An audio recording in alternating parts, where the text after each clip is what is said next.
Hey,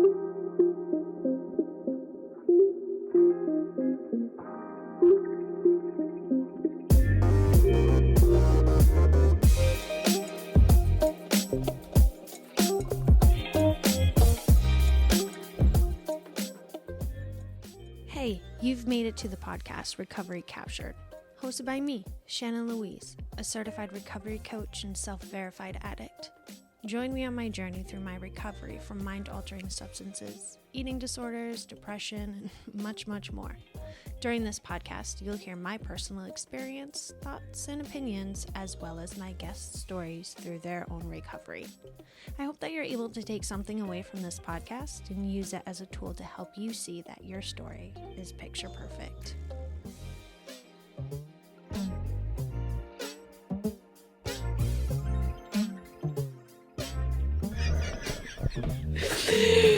Oh, well, at least it was a simple solution. Yeah, but gosh. God damn it. God damn it, Bobby. God damn it, Bobby. What's that from? King of the Hill. Oh, okay. Yes. Now it's The coming back dad to me. and the son's name is Bobby. What in the hell, Bobby? It's good. It's good. We're recording, and it's acceptance. Acceptance. Acceptance is the answer to all my problems today, or so they say. Is it, though? I cannot accept the fact that I can't pay all my bills. and then go out. I know. I'm in a similar state of lack of acceptance around that issue as well. So I don't know if it's the answer to all, but well, it's a big topic. There's a lot. Yeah, you were looking up something on your phone about acceptance. What was that? from this list online, acceptance does not mean liking, wanting, choosing, or supporting. I love that. That's a big distinction because that's something that I didn't understand when I heard about acceptance early on, because there are a lot of awful things that have happened and that are currently happening and that will happen in life, right? And I felt like accepting was like saying that those things were okay and that those things didn't bother me. And I mean, by those things, I mean literally anything from, like, I don't know, like, you know, things that have occurred in history to, like, you know, poverty and war and stuff nowadays to, like, I'm pissed that I stubbed my toe on the table, right? Like, and I, you know, that's kind of a bad example. I'm just so, like, I don't know. No, but I hear what you're saying. Anytime I think of acceptance, I think of what this topic right here, acceptance, does not mean liking, wanting, choosing, or supporting. Right. Like, right. That is so key because at first I never knew what acceptance was or what it looked like or how to do it. Here's a good one. I like to control everything. Okay. I had to learn acceptance around the fact that I can't control everything. Right. That's a huge one. Blew my mind. Right. Like, yeah, like I don't have control. Oh, yeah. Yeah, to echo exactly what you were saying, right? In particular, it comes up for me in regards to control over what other people are thinking about me or what other people are going to do, or, you know, am I going to be included in things, or people going to want to be my friend, like stuff like that, right? In accepting my lack of ability to have any control over other people's thoughts or how they respond to things or the things that they're going to do, or whether I'm going to be, you know, invited to something, or I'm going to be friends with somebody, right? Like, people are going to take the actions that they're going to take, and I don't have power over them. Like, I just don't have that much power. And I can sit and drive myself absolutely crazy trying to create this scenario in my head of how I can mastermind or manipulate the situation, or change or manipulate myself in order to try to best be whatever I think I need to be, to then get you to act a certain way towards me, right? But at the end of the day, it's just madness making, because like I just don't have control over people, right? Like, and it's, what a concept. It really is. When you mention like control over people as well as yourself, it reminds me of putting the mask on. We've talked about that in regards to fitting into certain cliques or group of friends or coworkers or whatever. You just put on a mask to act as if, Right. in hopes that someone's going to like you. I also kind of hear like people pleasing. Oh yeah. Yeah. You know? That's something I struggle with. Yeah. Yep. But acceptance is it's there. Like whatever situation happened, it's there. We can choose to dwell on it, overthink, overanalyze, or we can allow it to have that space and we can continue.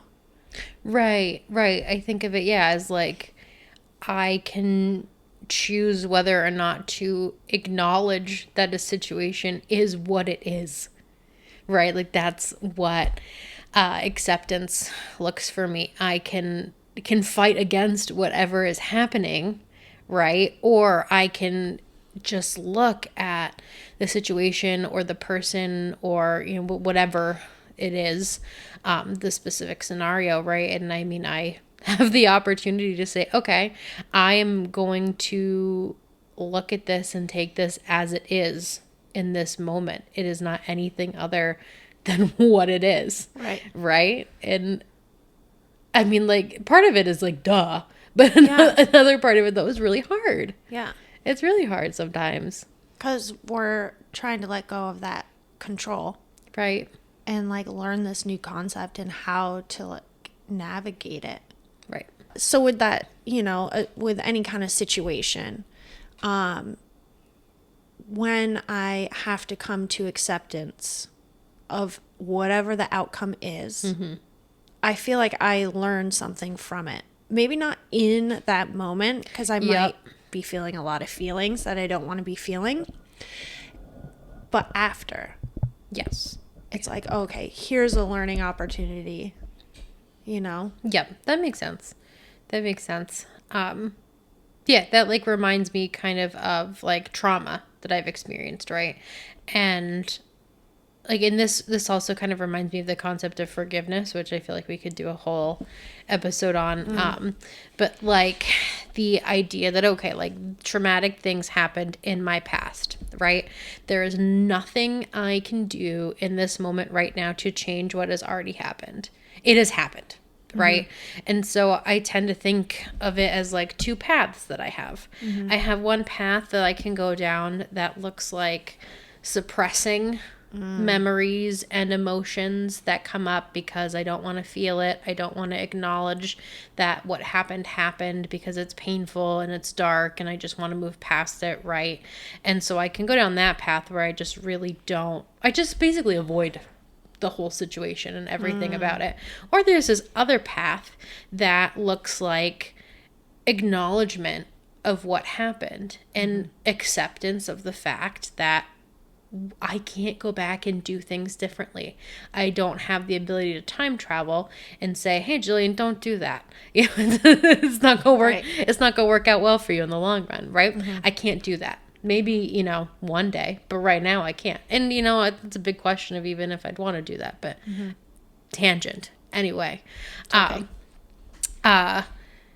It looks like going down that path of like acknowledging, accepting, and a sense of experiencing the emotions and whatnot, and then learning from it, right? Because then I have a tendency to make the same mistakes over and over and over again. The definition of insanity, is that what we're talking about? Yes, I'd say so. I've also heard it described as like being a slow learner. Like I'm a really slow learner. Like I have to like make the same, I got to touch the hot stove like multiple times, you know? And so, and even more than multiple times. And so when I just suppress and ignore and choose not to accept things, I don't get an opportunity to learn and then behave differently. Right? Like I just continue the same shit and get the same results. Imagine that. And like nothing changes if nothing changes. And so, I mean, they're two distinct paths with two very different outcomes. You mentioned these two paths. One, we can go down and do some change, or we can dwell in the past. Yeah. You know, you kind of said, like, I just don't want to deal with it. So it's kind of like you push it down in a bottle and put the cork on. That's not what we want to do with acceptance. No. Like, we don't want to go down this good path and hope to have acceptance, but still bottle everything down. Right. It's like you have to walk through it. It's a practice. Right. You know, I'm not going to get it the first try. Right. Yeah. It's helpful for me to remember that. And there are certainly things that I have had acceptance around and then have lost acceptance around. Yeah. Right. And then have had to go back and do some more work on it. Right. Like it's not like okay, I have, and maybe sometimes it is, you know, certainly this isn't like an all or nothing. But in my experience, it hasn't always been like, I've accepted this and it's therefore never going to be an issue again. Right. Right. Like I have complete and utter acceptance and surrender to the situation, and therefore I'm good. We're good. We don't have to revisit. That hasn't been my experience with multiple things. Sometimes it's like, oh shit, you know, like I'm fighting this again. Where got to pick that acceptance piece back up. Where's that acceptance in my life? And get that back in. Definitely. Acceptance is definitely a work in progress. And such a learning opportunity too. Yep. I didn't understand acceptance before I got in the program or how to really use it. Right. I don't know that I ever really thought much about it. And I'm sure if I did, I thought of it as like, well, if I'm accepting something, again, I'm saying that it's okay. And there are a lot of things in life that I don't want to accept because I don't think they're okay. You also don't want to look at acceptance as like a Passover. Kind of like, all right, well, I guess that's going to happen. You know, or like, okay, here we go again. Just got to accept it. Right. That's such a good point. Right. We can't have that. We also need to have that action. I've mentioned it before. I will fucking mention it again. The 3 A's.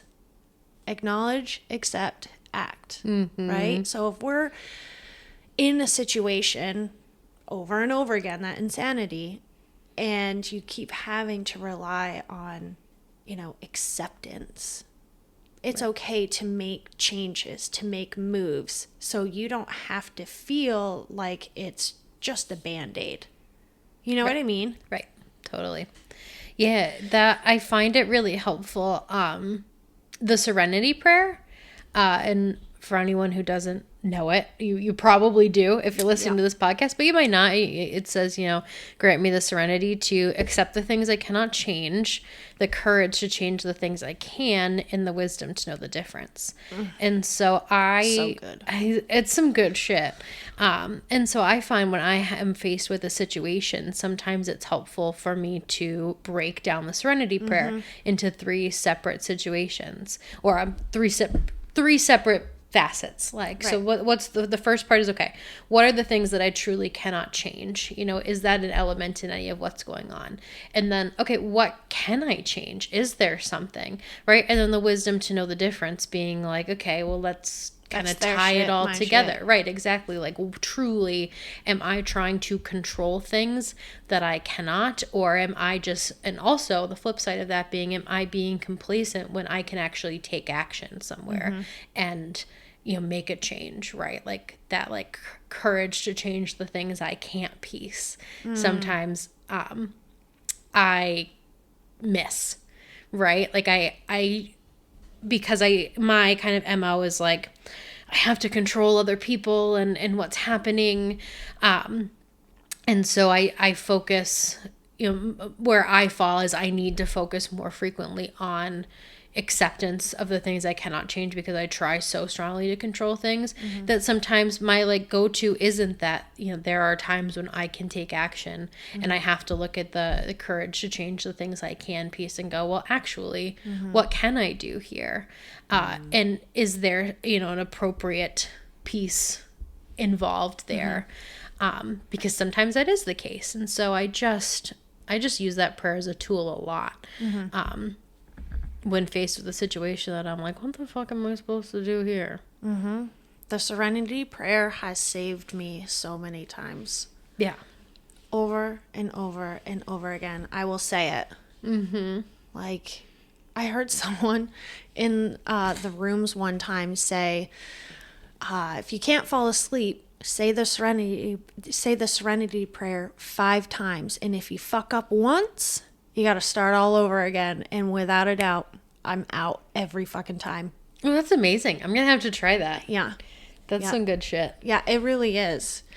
And, the action of accepting, sometimes it can be like a dull feeling. But then other times, for me, I found it to be like freedom. Yeah. Like a weight off my shoulder. Okay, I don't have to control this. I don't need to be in this situation or whatever.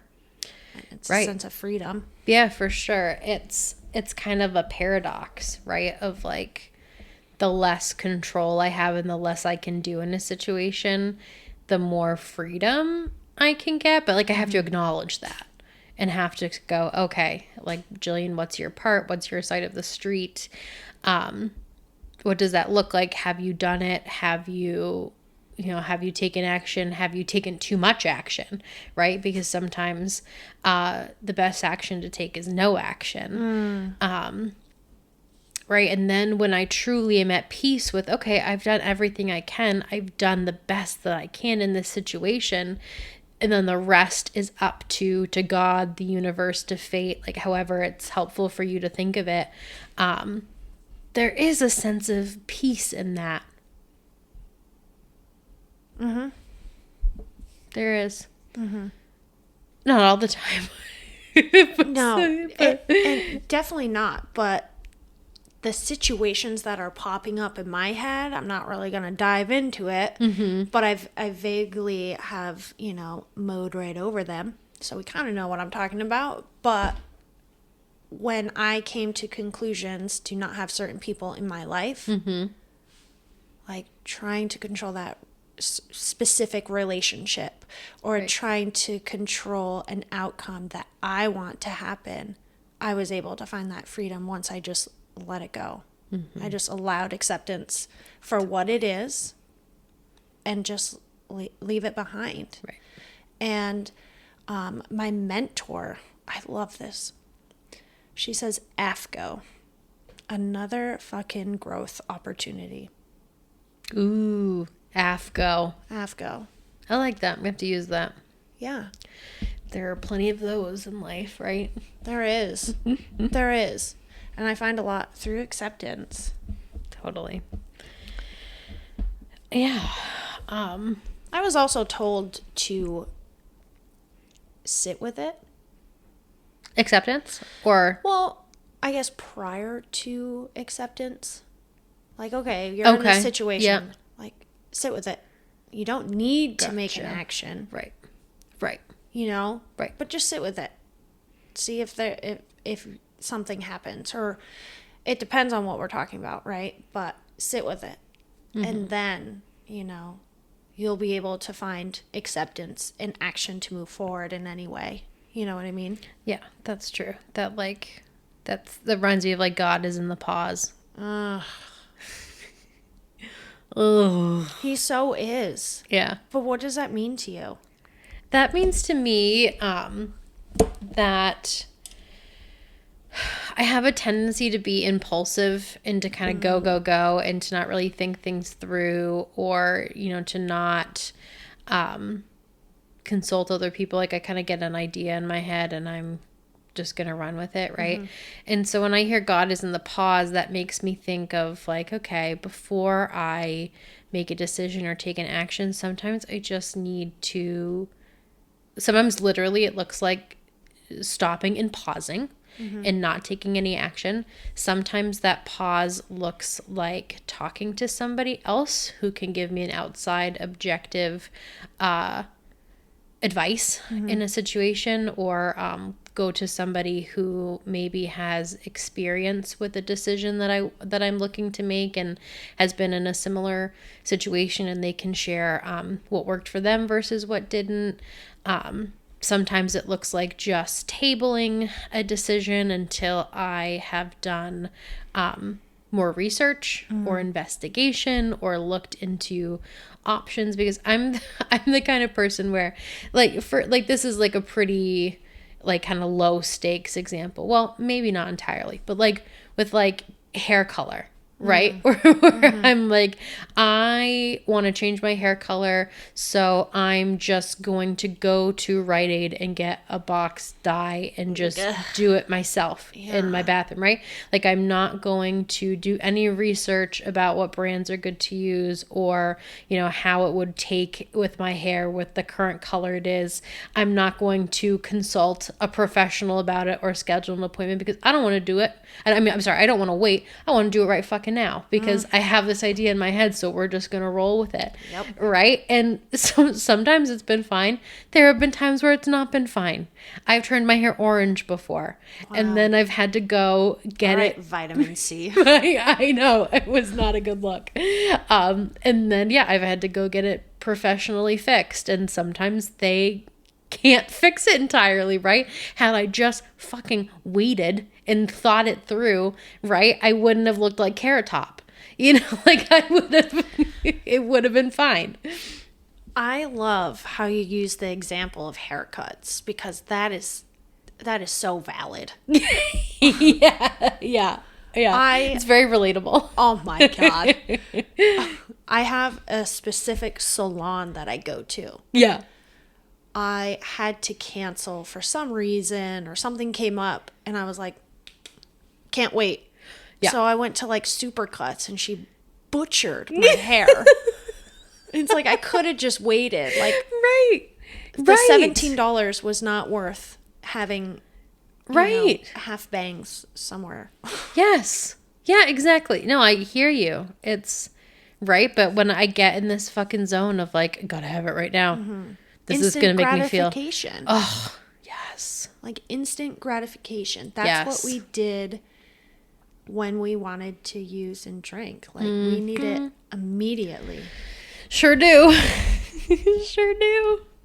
It's such a thing. Yeah. So had God been in the pause, had there been any pause before that, then I wouldn't have fucked up my hair. When I am trying to practice, God is in the pause. Yeah. It helps me to not overreact. Yeah. I definitely lash out. I was very unprofessional with with a conversation I had with one of my supervisors. And I just wasn't pleasant. I did not sit with it. Yeah. When someone sends me an email, I'm like, you fucking bitch, just typing like 2 fingers, just slamming on the keyboard. Yeah. And it's like, okay, wait, I can't. Yeah. So I'm just going to sit with it.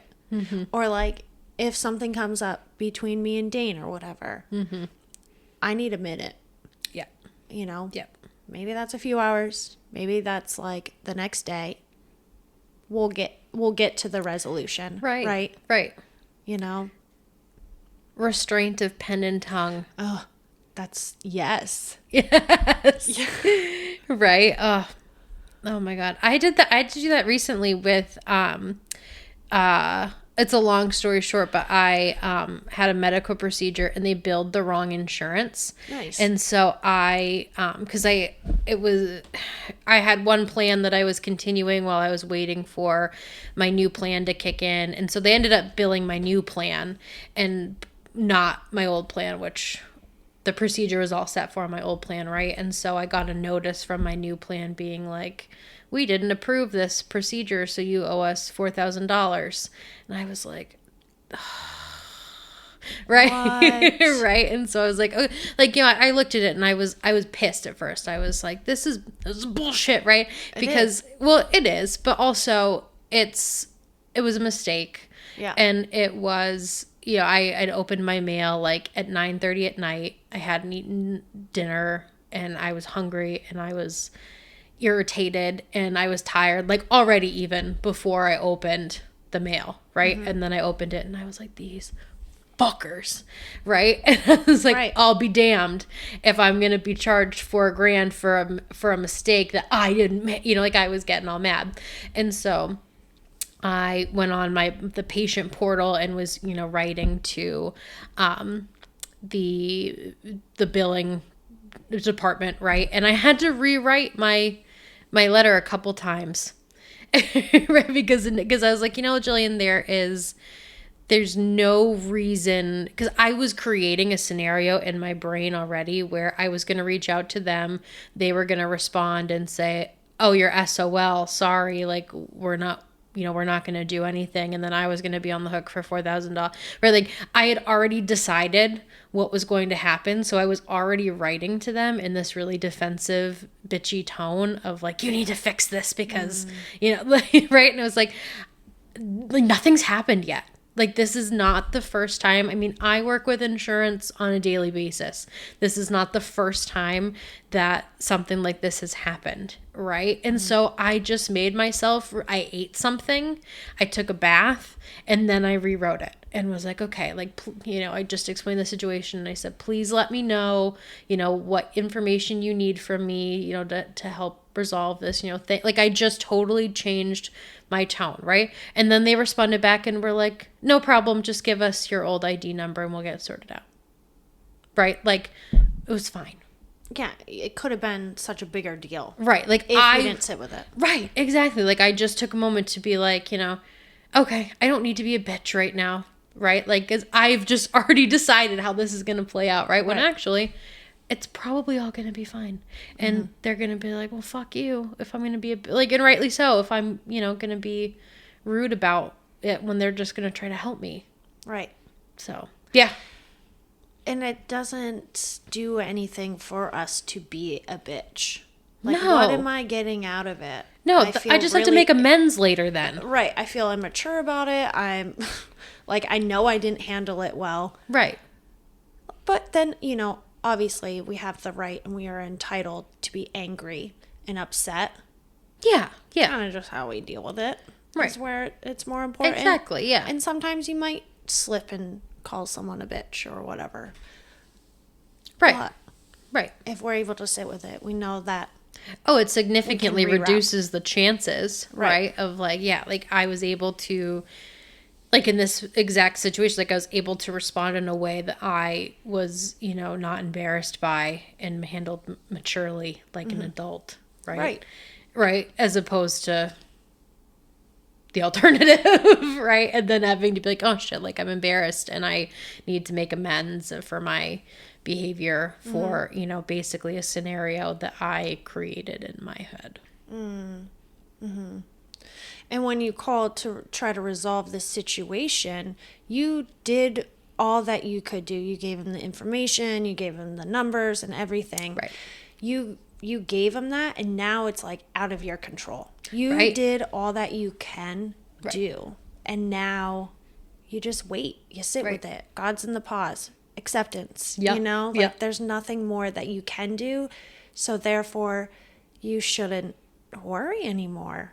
You know what I mean? For me, I feel like once I kind of, obviously I can't master the acceptance, but once I finally like got a hold of it, I learned things don't faze me as much. Right. I can relate to that. Like, I'm just chill. Yeah, like I just don't get so worked up over things. It's exhausting. It is. It is constantly reacting to everything takes such a toll. Mm-hmm. It requires so much energy, right? That it's just when things change and I no longer behave that way, it's like, wow, okay. Mm-hmm. I'm just able to walk through life and it's not so draining.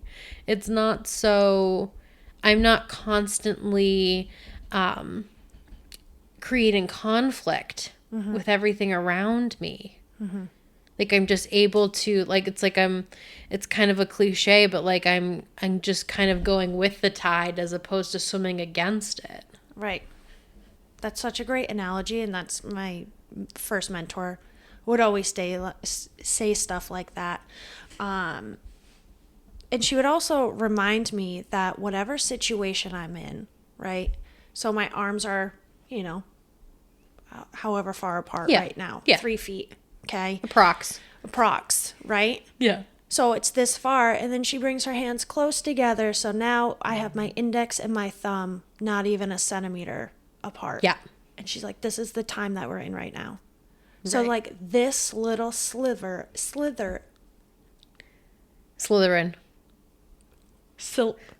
Sliver.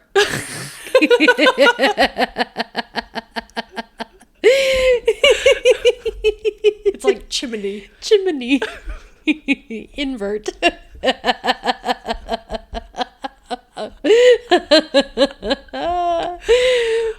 A sliver.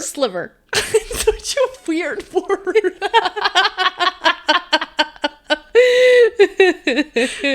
It's a small piece. It doesn't register in my head right now. So, anyways, it's this little... It's a little chunk. It's a little chunk of life versus the whole span. Yes. So it's like, why, just let it be what it is and everything will work out. Right. Right? It might not be what we want because we try to control. Right. But everything will eventually work out. Right. And I've had so many instances where that has been the case in my life. And yet I still am like, well, this is the time that it just really needs to go the way that I want it to. Right. Mm-hmm. Like I've been going through something like that with my life similarly. Right. And true to form, it's presented itself in such a way that, what? What's so funny? Did I say something stupid? What?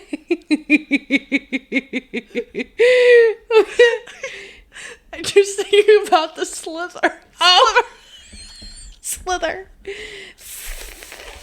No, I can't fucking pronounce it. I'm sorry. That's okay. It just came out of nowhere. I took Benadryl before. I took half of a Benadryl before, so I feel like I know that about you. I remember a while ago you told me that like a half a Benadryl puts you out for days. It does. You want to hear something fucked up? I used to have to what a way to start. I used to have to take 4 Benadryl to sleep at night.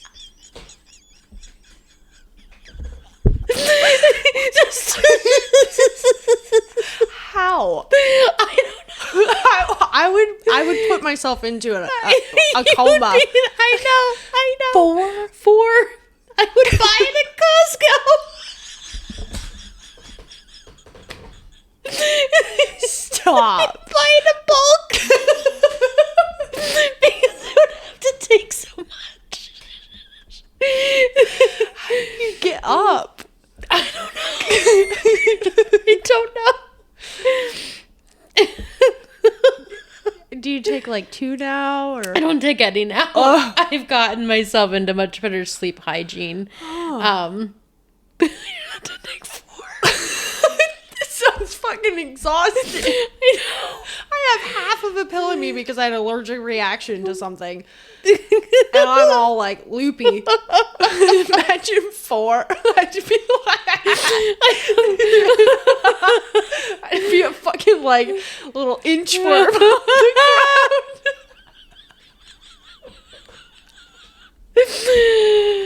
Oh, it hurts. It hurts to laugh. Oh. I'm just picturing you doing the worm.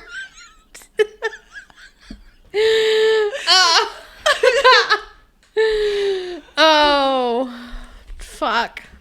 I'm so sorry I interrupted whatever you were No, doing. it was not as good as that. That was much better. Oh my god. Oh. So I have like one more like little topic Yeah, let's around hear it. acceptance. So what about acceptance around trauma? That is huge. Like, have you accepted any trauma that you've come across? Yes. Yeah. Nice. Yes. Yeah, I have, and it's taken a long time. Mm-hmm. For sure. And I do have a level of acceptance today. What the fuck? I have a sliver of acceptance.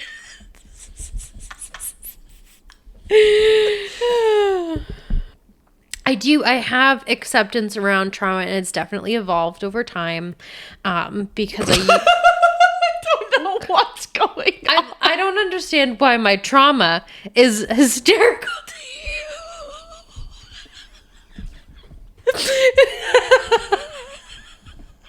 Sliver. There's not a sliver of my trauma that is funny. What? So, how did you get to the point of accepting your trauma? Like, what steps did you have to do? The biggest thing has been time. For sure. And I remember hearing that and being like, well, fuck you and fuck this, right? Because like I don't have time. I need to feel better now.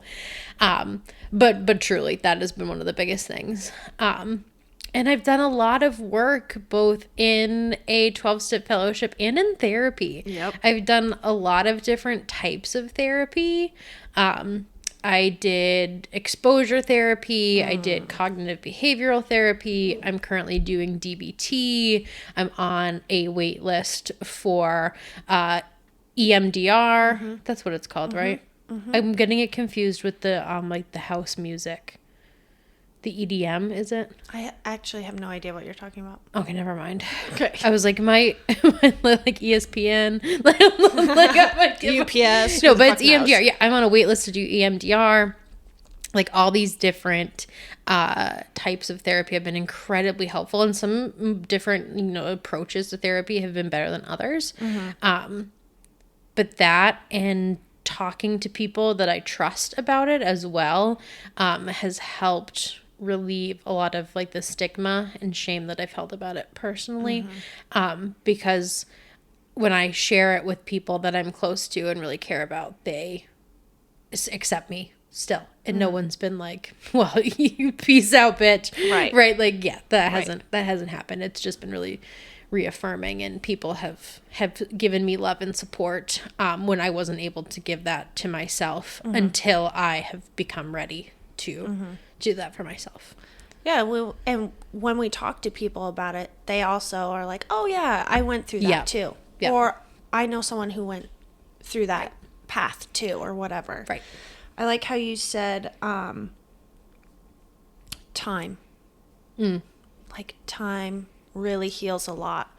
However, I find personally that time heals better when you're sober versus when you're drunk. So that's a very good point to make. Yeah. I'm not going to get far in any thought process that's cohesive. Right. And acceptable when I am shitty and out, True that. So it's definitely making sure this time is with a clear head, clear sanity, clear understanding. Yeah. So it can help the process move faster. Totally. Maybe not faster, but more smoothly, whatever it may be. Yeah. EMDR. Dude, Yeah. literally changed my life. I know we've talked about it before, but like that's one of the things that I was able to move past my trauma with. Mm-hmm. You know? Yeah. I was finally able to like remove myself from that situation that kept playing in my head over and over and over again. And I got to take that little girl out of that. And that really helped me understand, like, I no longer need to suffer. Right. Like, yes, traumatic things happen to me. Yes, they are very inappropriate or unacceptable or whatever. Right. I'm just accepting it and I don't have to like it. Right. But I'm not going to waste time anymore. I have so much energy.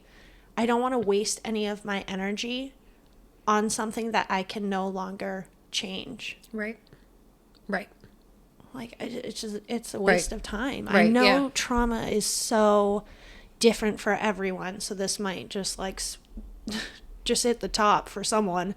But, you know, for me, time working with a mentor, EMDR, and a therapist really helped me. I don't know. I don't know if there's much more that I can get out right now.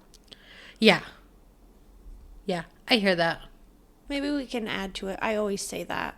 Like at the end of our podcast, I'm like, yeah, maybe we can make an episode 2 of this.